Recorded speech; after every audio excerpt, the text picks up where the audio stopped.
Hello and welcome to Mental Health Matters. It's me, Dr. Audrey Tang, and we've got another great show lined up for you. My co-host is Judith Crosier, and today's topic is aging well. We have an incredibly special guest joining us today. It's Ian Spiby. He is an actor in the Northamptonshire area, and he is performing the role of Audrey in The Father. Many of you may know this film, which was made very famous by Olivia Coleman and Anthony Hopkins, and it portrays a family living with dementia. And so that's what we wanted to discuss today. Let's just start with dementia as the topic, because that's one of those, it's degenerative. It feels like there's not a lot you can do about it, but it doesn't have to be horribly problematic from the very start. My understanding is that it can come on very slowly, yes, and can give the person who's suffering from it or has the condition signs that something's not quite right, and also the family. I don't know whether there's a different form which might be more sudden. Yes, I don't know. I think there are, and I think there are some forms which are less degenerative, or they can do something to prevent it happening quite so quickly. Okay. But I think the important thing to remember is if you do notice some of those signs, it is worth addressing it early, as much as we don't like to think about that. It's frightening. I should think it's really, really frightening. It is. And you get the situation where a lot of parents, I think in particular, if you're a child supporting parents where you may notice some of those signs, they keep their pride, they want to, they don't want to look like they need help, and that's really hard, isn't it? Really hard, especially for, say, my parents' generation, who do have an awful lot of pride and don't want to ask for help, don't, in general, go to the doctor a lot, you know, because they don't want to bother them, that type of thing. And also, I should think it's really hard to actually acknowledge, actually, something's not quite right, I better go and seek medical advice. I wonder if a lot of the reason that people don't seek medical advice is because we're afraid of what we might hear. But then again, if we find out what it is early enough, we can deal with it. Yeah, I think so. I think it's like that with most serious conditions. You know, it's a fear of what we might have to face coming up. And I think that's why this is an important aspect of ageing well. It's about recognising when we may need a little bit of extra help, because otherwise what happens is we're of that generation where we are old enough to have children of our own, but we're also caring for parents. Yes. You're looking after both sides of things. But because sometimes life gets in the way, you don't actually find out what's going on with your parents until Christmas or until Easter, you know, the times where you all meet up and get together. And then it can be quite shocking. It can, because it's like an abrupt, that my parents actually elderly. Yes. You know, I just found out that my mum is having a cataract operation. I think it's today. Because, so that was just kind of sprung on me, and I thought, I didn't know she had anything wrong with her eyes, but she's 81. It shouldn't be a surprise, but it's a surprise. Yeah. So mixed up with all of this, what we're going to be talking about is the play of the film. I don't know whether you saw the film. No, I haven't. I think it's a hard watch. It is a hard watch. It's a very hard watch. And I have friends with parents with dementia who can't watch it. I'm not surprised. It is so beautifully portrayed. It actually starts off where you start questioning, actually, is this a case of abuse? Is it the child abusing the parent and telling him, he can't remember things, you've forgotten things? And then it unfolds, and it shows how difficult and painful the whole situation is, whilst the parent wants to retain their pride and wants to retain their dignity, and they have every right to do that, which is another thing we need to remember. Yeah, of course. And it's one of those hard things, because as I think the child, you're struggling with what that parent is seeing and is understanding. But one of the pieces of advice a lot of people give is you go with them. You go with them, you find out what are they looking at? What is their mindset at that time? I did a course with dementia friends, and they explained it by saying it's like having a bookshelf. And with dementia, you shake that bookshelf, and the top few books fall off. But a lot of the bottom books stay where they are. And sometimes it's about recognising which shelf you're on and responding by going along with that, because otherwise it can just lead to more, I guess, conflict, which you don't want, because that person won't remember the conflict, but they will remember it was angry and it didn't feel very nice. They remember the feelings. That's a really good analogy, actually, the bookshelf analogy. Yeah. I'll have to remember that. I do have friends whose parents do have dementia. It's a very good analogy. Yeah, very, very difficult situation, but if you can think of things like that to help manage the situation, both yourself and family. Yeah. Yeah. Well, it's a discussion we are going to get into, but we're also going to be talking about the many things that we can do to keep ourselves healthy as we get older. Today's special guest is Ian Spiby. He is a Northamptonshire actor, and he is playing the role of the father of Audrey, the father in the play, The Father. He is going to be talking to us about how he prepares for the role, what he's learnt about doing the role, but also how he keeps himself well and active, because a little secret, he's 78. Welcome to Mental Health Matters, Ian. It's so great to have you here. Yeah, great to be here. Thank you. I mean, I have to start by saying 78. No way. No way. No way. Not at all. As I said, I like coming here. You are welcome anytime. You've got such a young vibe about you, and it's just fabulous. I literally can't believe it. I would have said 20 years younger, probably. Yeah, easily.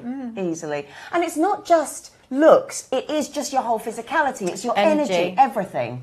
It's fabulous. Yeah. I know this is a question that I was going to ask later, but how do you do it?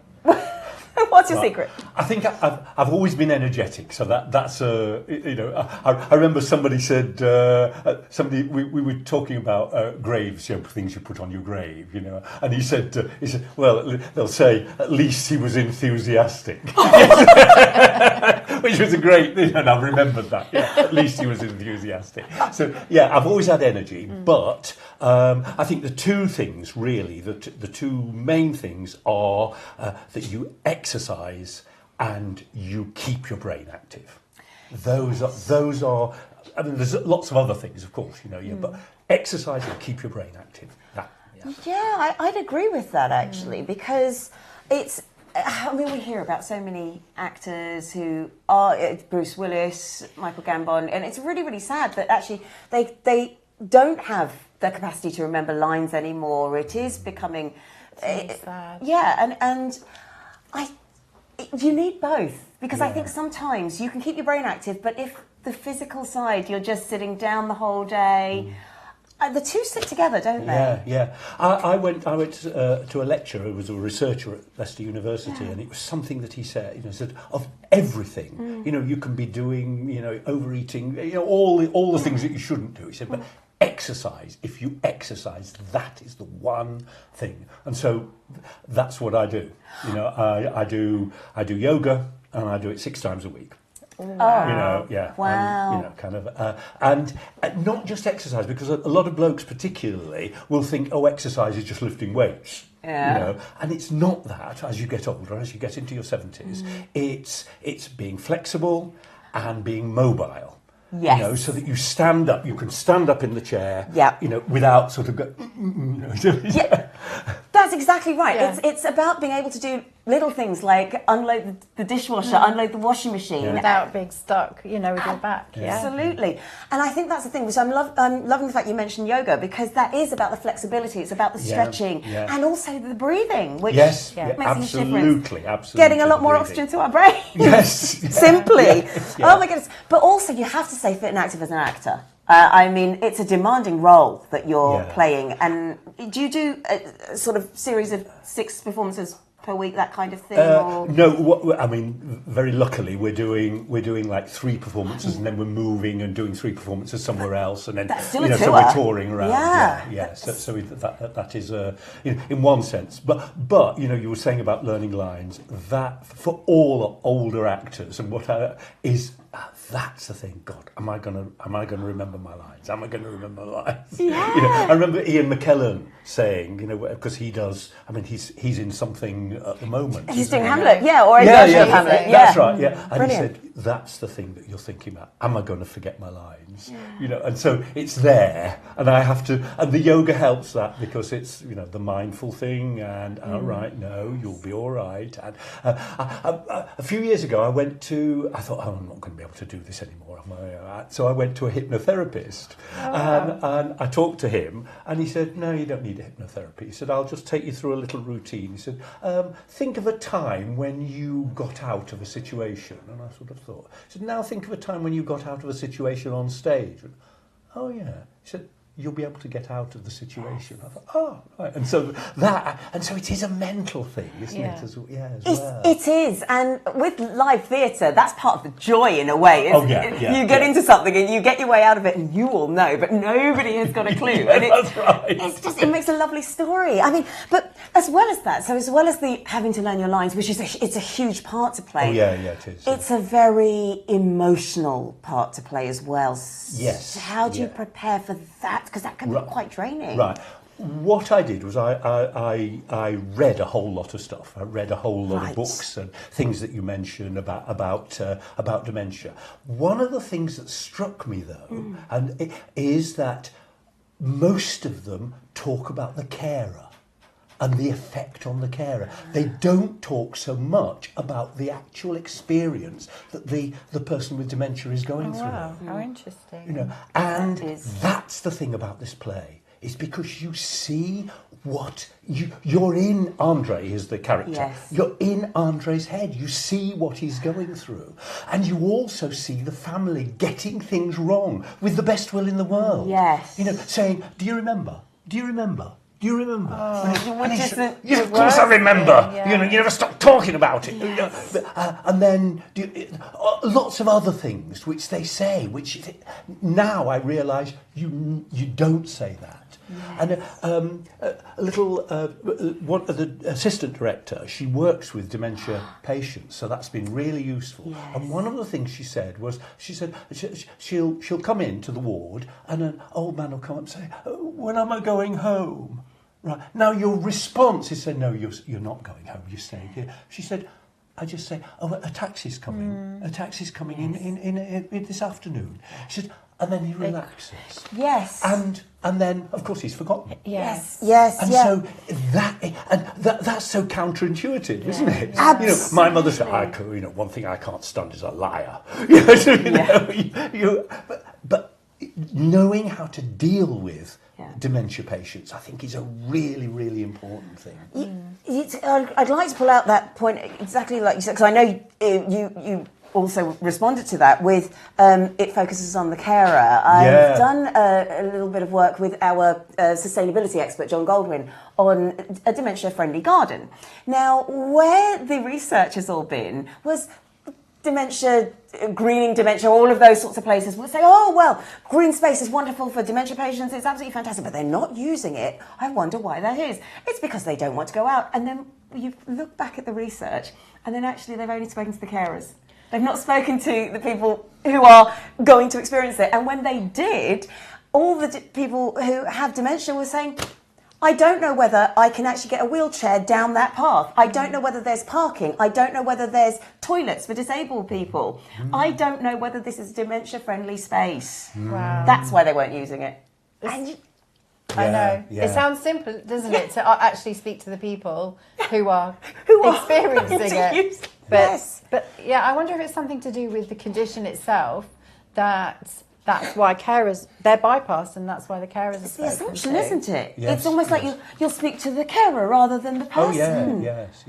And the other thing, and this comes out in the play, because Andre he's very intelligent. I mean, he says that. Yes. He's a very intelligent man.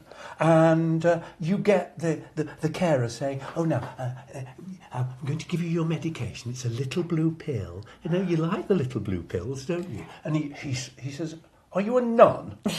And she says, "No." I said, then why are you speaking to me as if I'm retarded? And we'll go and get dressed. He said, we'll go and get dressed. You're doing it again. You're doing it again. Yes. And it's so easy to drop into that, treating them like a child. Exactly. Yeah. I mean, what have you found? You've talked a lot about actually the positives that have come out of playing the role because you've got that understanding. Yeah. What are some of the challenges that you faced as well, though, with...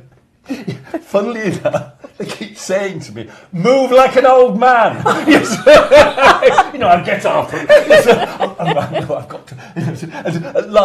Yesterday, when we were rehearsing, the director said, look, breathe when you get up, make a noise. So that has been one of the challenges. Yes, the other challenge is really, when I first started to learn the lines, I did everything aggressively.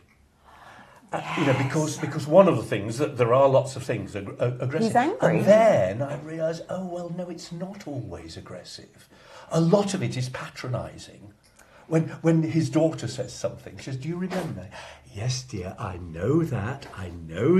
You've told me 100 times." Yeah. So it's getting the light and the shade into the part, and getting the different sort of subtle emotions that are going on, not just kind of, as I say, aggression. Yes, and sometimes I guess aggression comes from fear as well. Oh, yes, There's got to be that, because Yeah. when somebody is so intelligent, they know what's going on. Yes, Yeah. yes. And that's, wow, gosh. Well, you're staying with us, Ian, because we want to speak to you a lot more and actually just bask in your energetic vibe a little bit longer. But we do have now a top tip from our resident energizer. It's going to be our motivation with Rosie.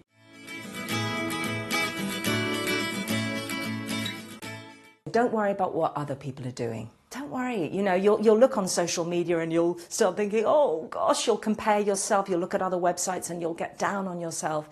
But just trust that trust is everything. What you're offering is unique and it's enough. And you just stick to your USPs, what you do well, and forget about what everyone else is doing. Just do your thing and do it well.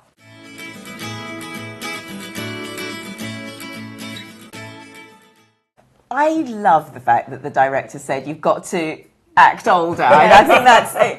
Remember, you're older. Yeah. But that aging, it is something which I think a lot of people struggle to cope with. Yes. Why do you think people struggle? I know you've kind of got to come at it from another way. I've thought of it. It's not going to sound good, but laziness. Laziness. And particularly men, I think. They retire and they sit and read the Daily Mail. Or slumped in front of the television. Women are generally speaking more, because they're doing things and they're doing things around the house, more, aren't you? Yes, more active. But it's laziness. Yeah. But also that with women, I've got an example that was sitting in a coffee shop, and there was an older couple. I say older couple. There's an older couple, and she got up and she said, "Oh, I'm so stiff." And I wanted to shout, but if you did some exercise, you wouldn't be stiff. Yes. Yeah. And I think about the government's recommendations that you do half an hour of gentle exercise 3 times a week or something. And to me, that seems as though they're desperate to get people to do something, anything. Yeah. And then I see people. I live in a village, and I see people walking the dog. And what they're doing is dawdling the dog. Yeah. They're not actually exercising, but they think, oh yeah, well, I'm walking the dog, I'm doing exercise. So I do think, and as I say, it's hard to say, but I do think it's laziness. How I started doing yoga, and I really thought I've got to do it every day. I've got to do it every day. So my yoga teacher, who I see once a week, I said, I'm going to do a homework diary, and I want you to look at it every week. And so every day I sort of wrote down. I thought, oh my God, I can't miss one, because what will he think of me? Yeah. And so and he didn't care, but that was a way. And now it is a habit. So I get up, and people. The other thing people often say is, "Oh, you're lucky. You really enjoy it." Every morning when I get up, I think, "Oh, do I really want to go and do a yoga session?" No, get on with it. I think that's the thing. You're very proactive, which is fabulous, and I think that's really wonderful. I wonder whether there's a fear. It's almost like there's a fear of, not you, but somebody who hasn't done yoga. Oh, but what if I hurt myself? What if, because I've got this dodgy hip and I've But that's about asking for help, isn't it? You did with that yoga teacher. It's about saying, well, I want you to check my homework diary. It's a bit like saying to them, I do have these issues. Oh, yeah. What can I do? We need to take and that. Most yoga teachers that I've encountered are absolutely with that. All right, okay, so if you've got a dodgy hip, do this, but no, right, be careful, we'll look after your body, do what your body tells you. I was in London last week, and I went to a yoga session, and never met the teacher before, and she said, when you get to your age, you look after your body, you do what you can do. And, that was the first thing she said. Yes. And I think that's the thing, we fear that actually people don't understand us, but we don't ask them. No, that's true. And we make an assumption that they just won't get us. And it's about speaking and raising awareness of ourselves. And that kind of brings me on to the next point about theatre as a form of raising awareness. Right, okay. It's a form of raising awareness that actually theatre is for everyone, all ages. That's one important thing. But also it's raising awareness about the topic of dementia. Yeah. And also you're raising awareness here with us about the importance of having that social network, that live social network in real life, going to rehearsals, being around people. Oh, yeah. Well, that's another thing about ageing, isn't it, that I've read, is that you have a social circle. Yes. You get out and do things with other people. And it doesn't matter what. Join a book club, something. That you can do with other people, and you can talk to them. And even going in, I spent a lot of my time in coffee shops, and actually you get to know people, because I'm there learning my lines, and I'm teased as if I didn't know you were learning your lines. I think you were just sitting in the corner gurning. Yes, because you're using your paper. So that gets you conversing with people. So what are the benefits of theatre, are there? There's so many. Right, well, I think the big thing about theatre, as opposed to film, and it was Jean Cocteau said, in film, you're in a waking dream. So it's a passive thing. You sit there and you're in that dream.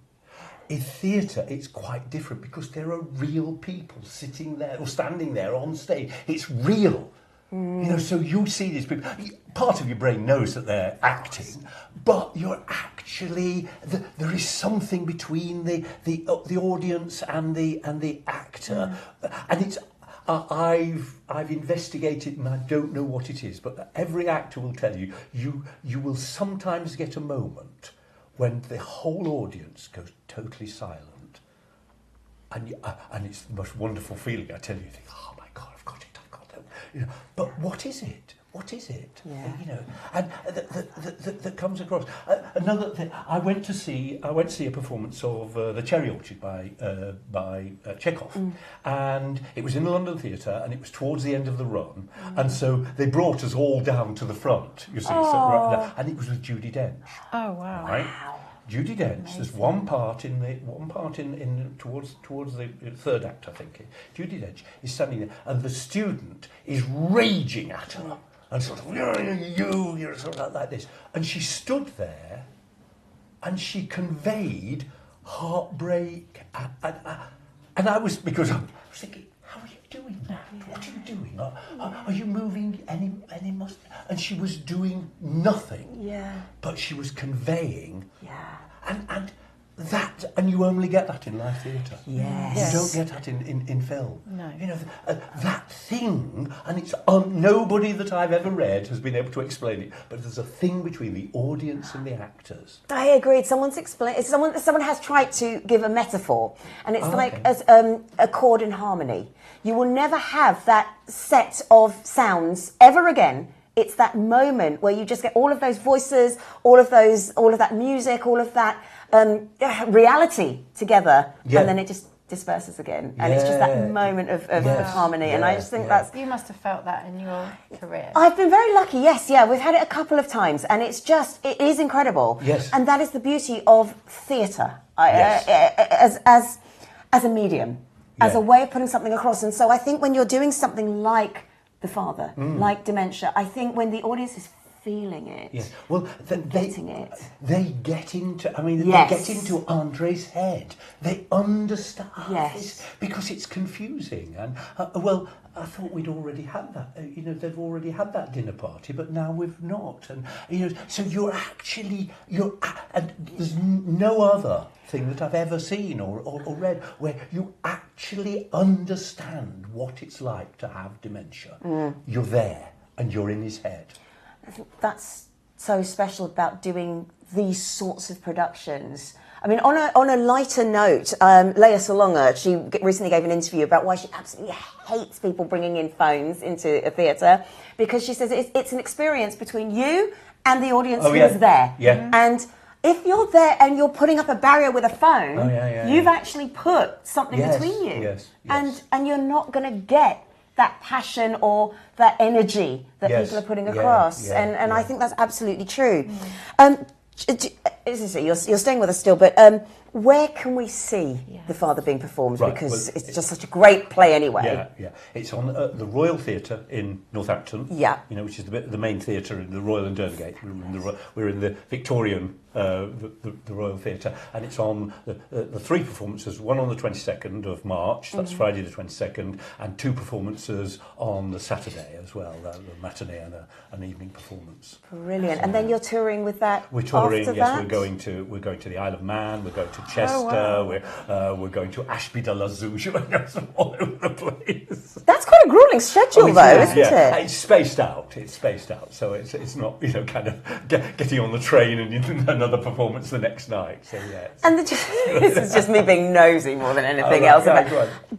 Is it important that you get on with the team that you're travelling and working with during this? It is, and we do. We do get on very well. I mean, there's a great because if you've seen the film, Andre. I mean, he keeps saying, "Oh yes, my favourite daughter, Elise." I mean, yes, he does. The one I love, the daughter I love. And of course, when I say that, Kate, who's playing Anne, she's it's a really lovely vibe between us all. I think that's all part of it as well, isn't it? It's that social aspect of theatre, because we've done a few shows and things. We were teachers, so we did the staff panto. It's not quite the same thing. But it's an opportunity for the children to see you in a different light, which I think is always very exciting. Really fun.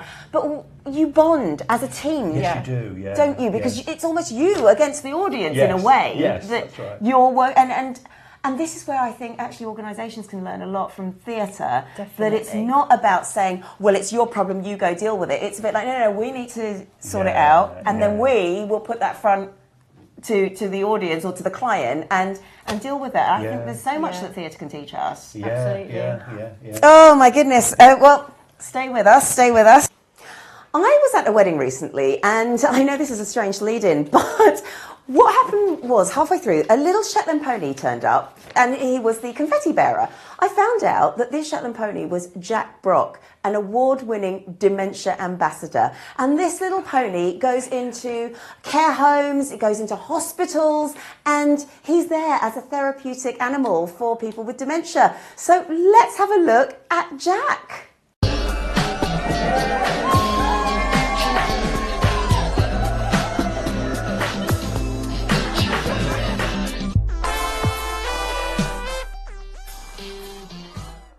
My wife got him when he was about 4 or 5 years old, and now he's 15 or 16 years old.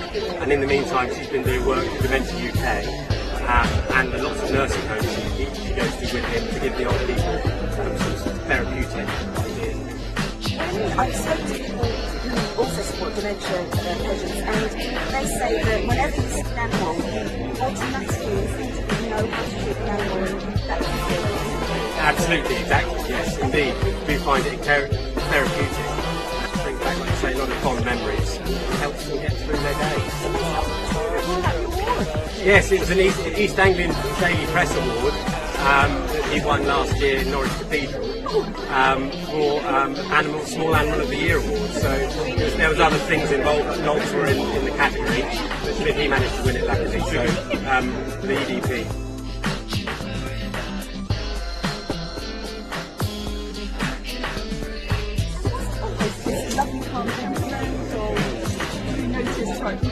That's been the key to him really doing the work he does with Dementia UK. I mean, going in nursing homes, you've got to have a good centre.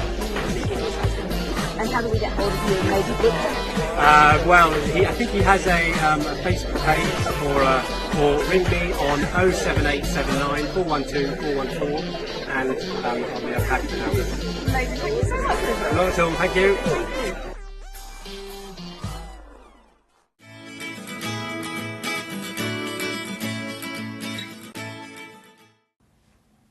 Welcome back to the show, and we're very lucky to have Ian with us today. Thank you for being here. No, glad to be here. I'm really glad you're here, I mean, for everything that you've already said and what you're about to say as well, but specifically because in my other role, I'm setting up sessions for helping people in the community deal with the loneliness that they experience. They're quite isolated, and we're setting up different sessions. So it would be great to hear your thoughts on how you might bring some ideas to that and how you might tackle that as well. Right.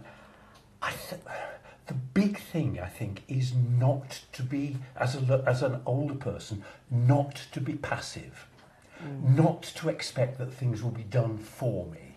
You know, you didn't do that when you were younger.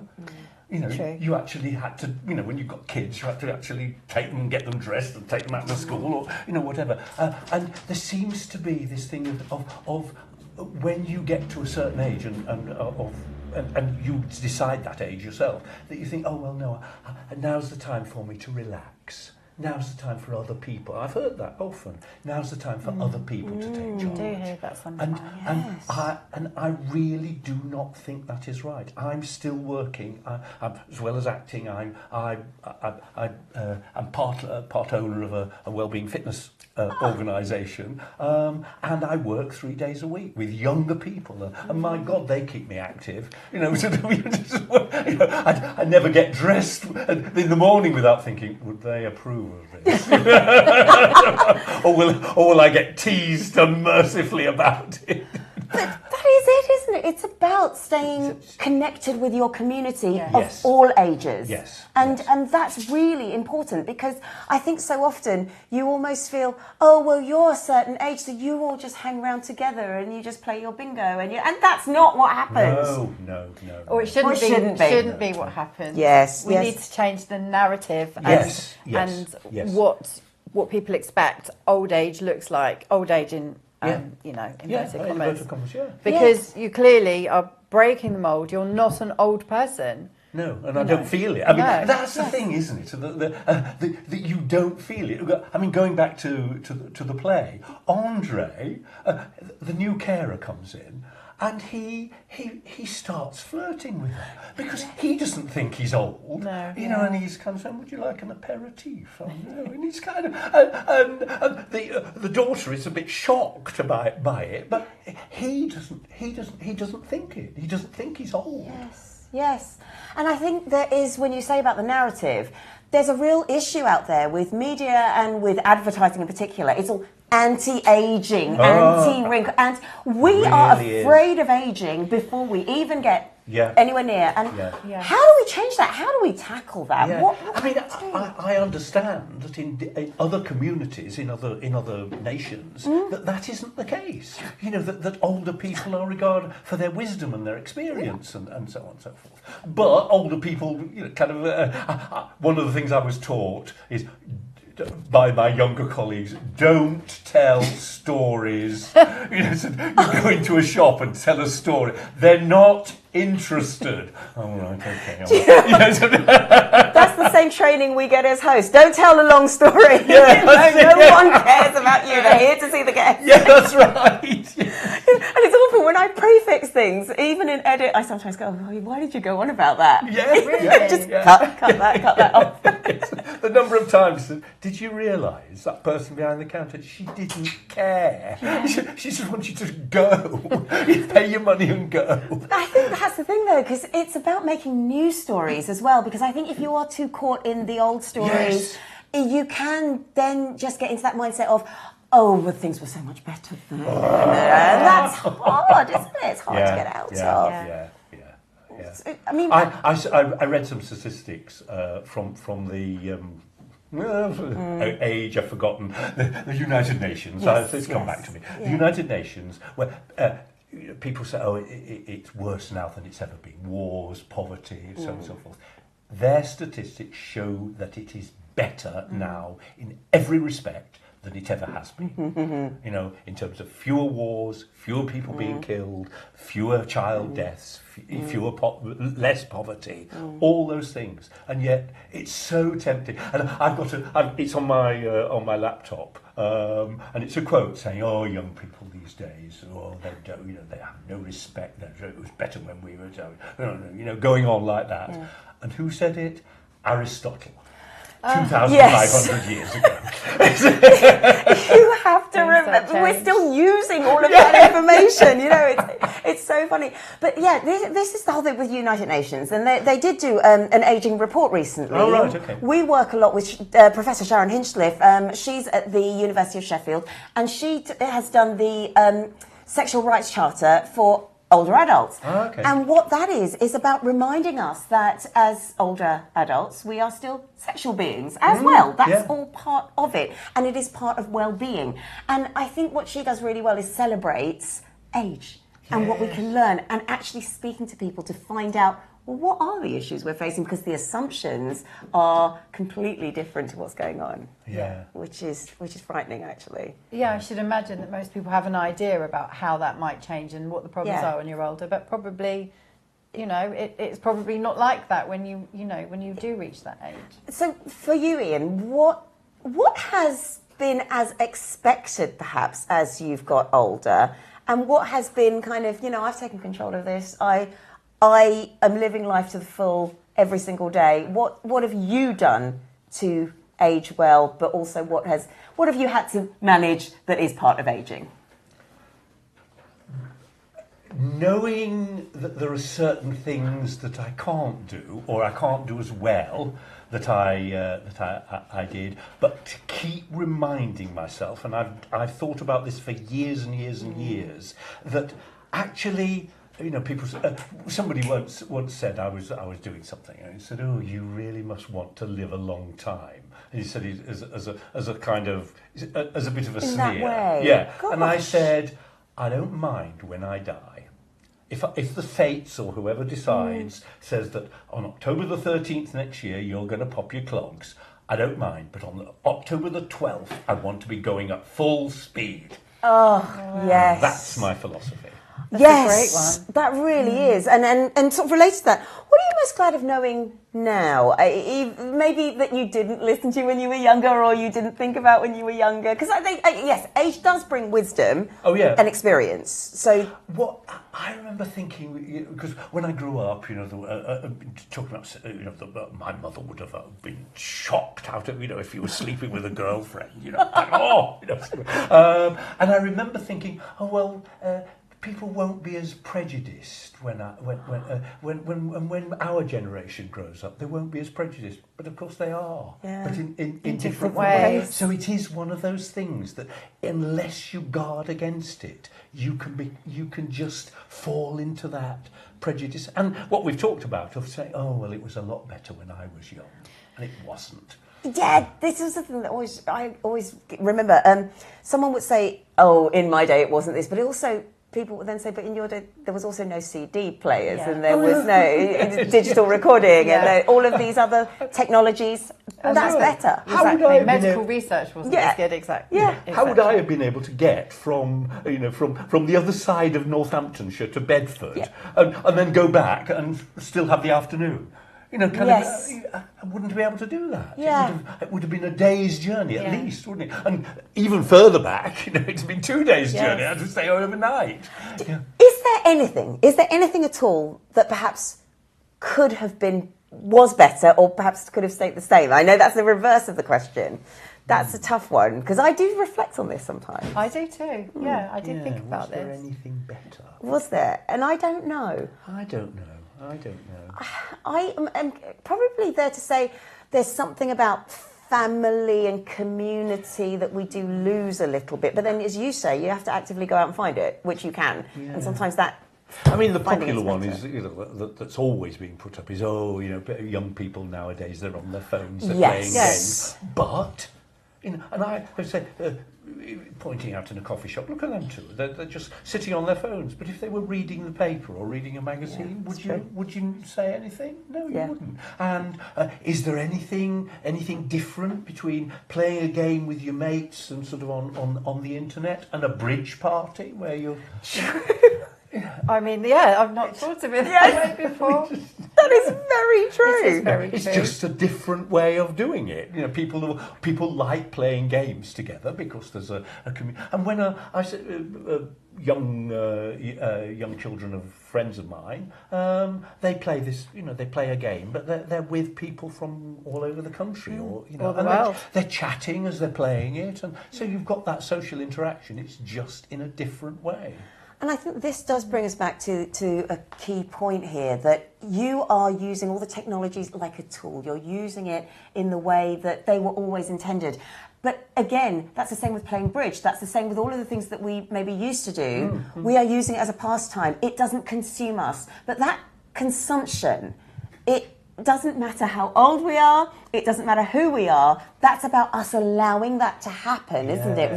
So it goes back to your point about laziness. Yes, it's about that allowing that to happen, and we need to be proactive. About taking life by the horns and living it. Yeah. So what would you say you've given us your philosophy for life, which I love. 2 questions actually. Is there anything that you are afraid of, and how would you overcome it? That's one thing. And the second thing is, what is something that you would like people to know? What is that one thing that you want to leave us on to really ponder throughout the week? Yeah. Everybody is afraid of dying a long, lingering, painful death. That's interesting, Right. isn't it? I think that's something. That's interesting. Kind of a lot of my friends say, "Oh, I don't mind dying, but I don't want to be in pain." Now, and I've read a lot, and one of the interesting things was that we in this country are really, really good at palliative care, as opposed to say Holland, where there is euthanasia. So, in Holland, it seemed from this book that if you're getting to that stage, to say, well, we'll end it. Whereas in this country, we've got drugs and things that will make the dying easier. So that, I think that's something that is that's a key thing. And the second one is, what are you leaving us with? What are you leaving us with today to go home and ponder for the week? Get out and bloody do some exercise. Absolutely brilliant. Ian, thank you. It's been such a pleasure. Such a pleasure. Oh, it's been great. I've really enjoyed it. Thank you so much. Hello, I'm Gordana Mitic, your host for Skits and Quibbles show. Every Thursday, 8 o'clock in the evening, PST time. And join us on Fresh Takes at E360 TV. We look forward to entertaining you.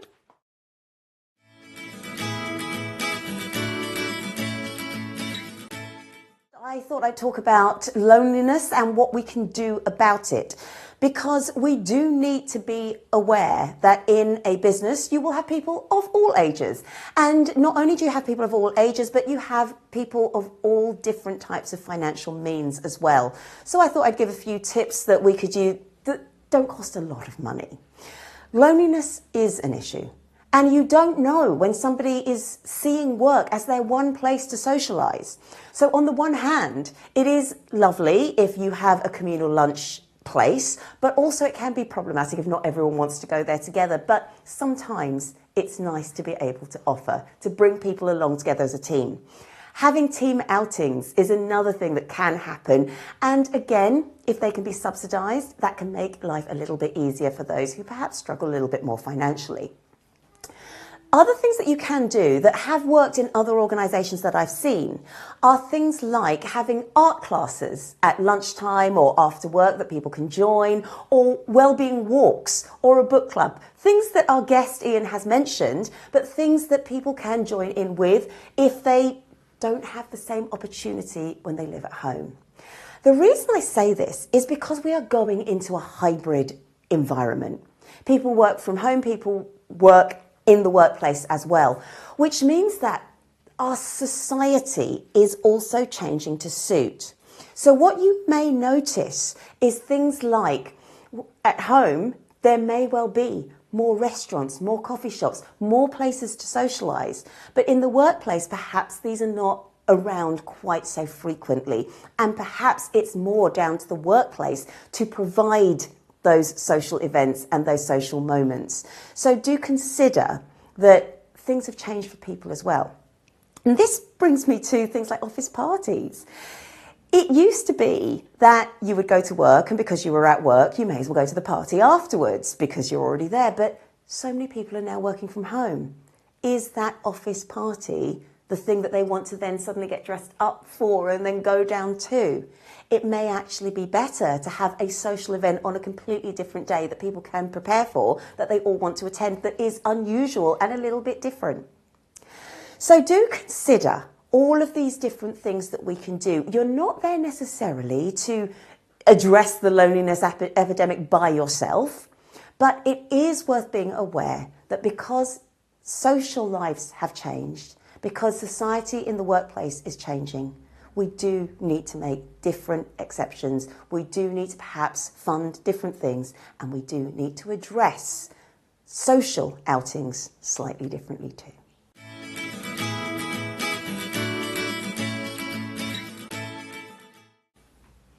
So much to think about, so many different things. I mean, Ian was great. Oh, he's amazing. Honestly, I still can't believe his age. 2 years off 80. Doesn't, you know, I can't compute that with him, but yeah, it's his energy. Yes. And also, you know, he is very physically able, but he's enabled that himself.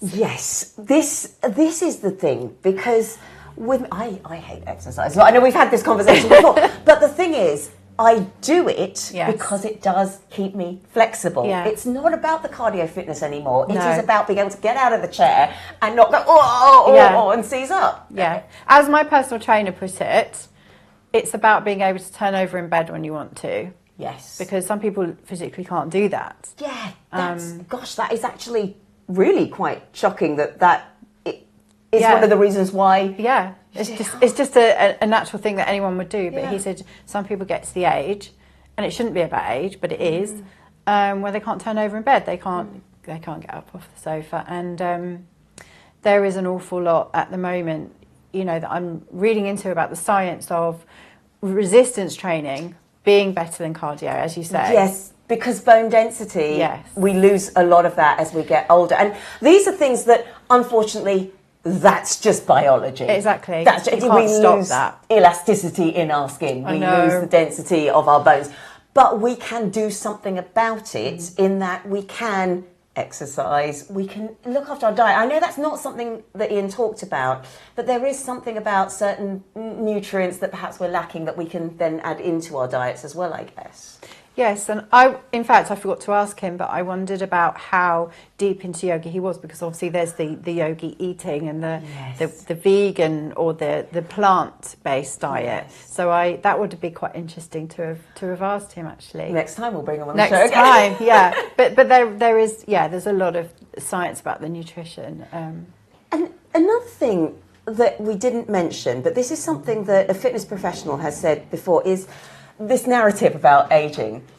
People judge you as well. Oh, yeah. So he was saying, so this friend of mine, he's 50, he's a fitness instructor, he's absolutely brilliant. He can jump, and that's part of his training and everything.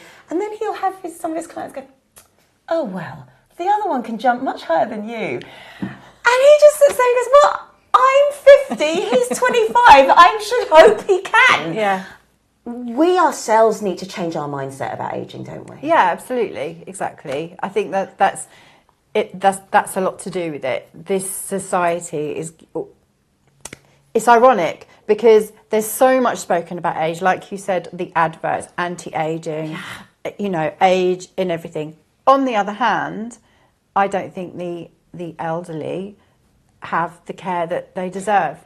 And so that's the kind of the irony about it, is that so much about age and getting old in this country, but it's almost like we've forgotten about after a certain age. And I've seen that in my parents' medical care and, you know, other relatives' medical care as well. It just seems to kind of drop off a little bit. But I think this is the point. I think this one feeds into the other. So not only is the narrative going anti-aging, anti-this, we don't want to get old, but then when you see that happen and oh, they're old, it's okay, we can just put off their appointment. No wonder we're all afraid of it. Exactly. It's I find it frightening, the prospect of getting old, just because of that. I want to be looked after as well in 20 years' time and 30 years' time as my doctors look after me now if I need them. Yes. And I'm not convinced that's going to happen. It's quite frightening, and it's so wrong. It is. And the other thing, along with that narrative, is it's that patronising thing. Yeah. Oh, poor dear. Yes. Oh, you're getting old. Yes. What's that about? I know, exactly. Exactly. You know, whether or not you're physically capable or as mentally capable at the age of 95 as you are at 45, it shouldn't matter in the way that people deal with you and people address you and people talk to you. Yes. Shouldn't matter. Yes. And then you have all of these different diseases, disorders, health issues, which can affect how you think and so on, but then don't paint everybody in the same colour. Exactly. Don't actually say, oh, well, because you're old, your mind's going. That's not actually true at all. For some people, my dad, for example, he's 82 now. He's sharp as anything up there. He can't hear, but he can't see, but he's sharp and he knows. And if he doesn't know something, it's because he didn't hear it properly rather than he didn't understand it. And I should think the last thing that he would want is to be patronised and spoken down to. Yeah. This must be the worst thing. So we're going to leave you with that today. Think about how you approach ageing, which may also help us think about how we approach others as they get older. And as always, if you have any other topics you'd like us to discuss, let us know. That is all we've got time for. Please chat with us in the comments, but otherwise, have a safe and healthy week.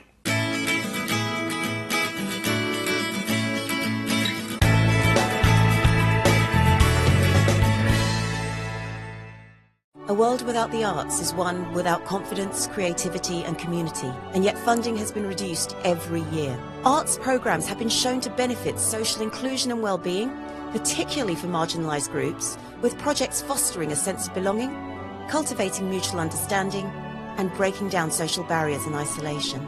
Participation in arts programmes can help boost confidence and open doors to opportunities that may otherwise be inaccessible. Click Arts Foundation offers grants up to £2,000 for grassroots arts projects twice a year, with our community arts experience trustees meticulously scoring each project on impact and sustainability. To date, we have supported craft and visual arts projects, dance, drumming for well-being, and preservation of heritage and culture. If you share our passion, not just for maintaining the arts themselves, but contributing to the many benefits it can bring, please consider making a donation to Click Arts Foundation registered charity.